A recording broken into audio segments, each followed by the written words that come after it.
প্রসাদ নিয়েছিলাম এই রামকৃষ্ণ মিশনে।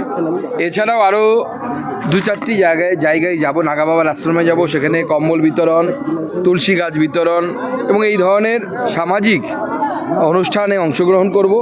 আপনারা জানেন যে 1000 বছরের সংস্কৃতি হচ্ছে এই জয়দেব কেন্দুলি মেলা, যে এই নদীর তীরে মা গঙ্গা স্বয়ং আবির্ভূত হয়েছিলেন অজয় নদীর তীরে, এবং সেখানে গীত গোবিন্দর রচয়িতা জয়দেব গোস্বামী, তার সাধন ক্ষেত্র এবং তার স্ত্রী পদ্মাবতী, এই দুজনের সাধন ক্ষেত্র ছিল বৈষ্ণব সহজিয়া পদ্ধতি, যার মধ্য থেকে পরবর্তী সময়ে বাউল থেকে শুরু করে অন্যান্য সম্প্রদায়ের উদ্ভব হয়েছে।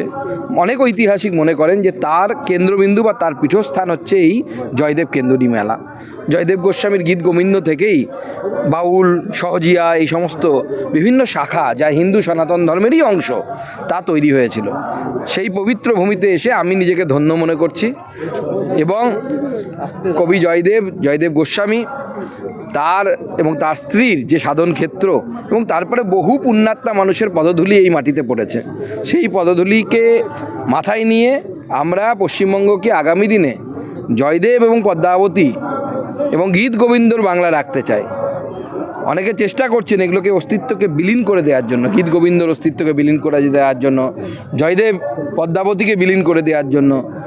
সেটা চলবে না পশ্চিমবঙ্গে যতক্ষণ আমরা আছি। হিন্দু সনাতন ধর্মের অধিষ্ঠান, সেই অধিষ্ঠান থাকবেই পশ্চিমবঙ্গে। বলছি, আইপ্যাক কাণ্ডে পুলিশের ডিজি, কলকাতা পুলিশ কমিশনার সহ 3 জনকে সাসপেন্ড করার দাবি করেছে ইডি, কি বলছে? কোর্টের কাছে বলেছে তারা, কোর্ট ঠিক করবে এই বিষয়ে, তো ইডির ব্যাপার, আমি তো বলতে পারবো না ইডি কেন কি বলেছে। কিন্তু সেদিন এদের যে রোল ছিল, যে ভূমিকা ছিল, সেই ভূমিকাটা আইন বিরুদ্ধ ছিল, এটুকু আমি আইনের ছাত্র হিসেবে বলতে পারি। চাকুলিয়াতে বিডিও অফিসে ভাঙচুর, শাসক দলের মদতে কি এসআইআর আরো হিংসাত্মক হয়েছে এই বিরোধিতা? দেখুন, ভাঙচুর কোথায় হচ্ছে? চাকুলিয়াতে হচ্ছে, গতদিন হয়েছিল ফারাক্কাতে।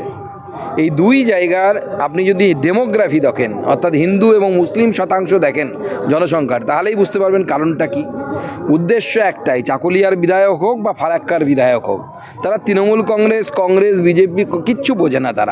তাদের একটাই কাজ, বাংলাদেশ থেকে আসা মুসলিম অনুপ্রবেশকারীদেরকে নাগরিকত্ব দেওয়ার ব্যবস্থা করে পশ্চিমবঙ্গের ডেমোগ্রাফিকে পরিবর্তন করা এবং পশ্চিমবঙ্গকে আইএসআইএসের পীঠস্থান তৈরি করা, ইসলামিক জঙ্গিবাদের পীঠস্থান তৈরি করা। ভারতীয় জনতা পার্টি তার বিরুদ্ধে লড়ছে, আগামী দিনেও আমরা লড়ব।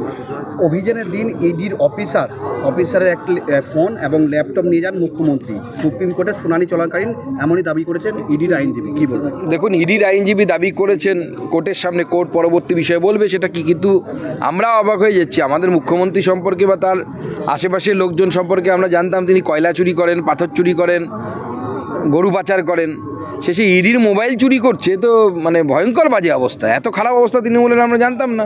এর থেকে তো বাটি নিয়ে বসলেই হতো রাস্তায়, মানুষ দিয়ে দিত পয়সা।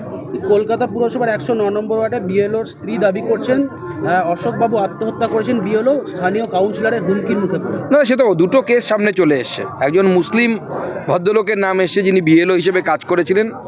তিনি 20 লক্ষ টাকা পেতেন এক তৃণমূল কংগ্রেস নেতার কাছে, এবং সেই টাকা চাওয়ার ফলে তার উপর যে চাপ সৃষ্টি হয়েছিল তাতে তিনি আত্মহত্যা করেছেন, এরকম খবর এসেছে।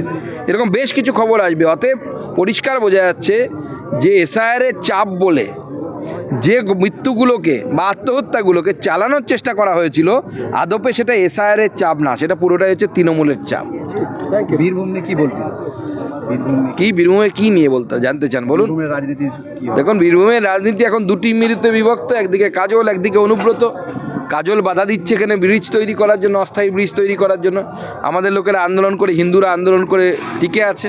এখন দেখা যাক বীরভূম কার হাতে যাবে, মোহাম্মদ বিন তুগলকের হাতে যাবে না অন্য কারো হাতে যাবে, সেটা দেখা যাক।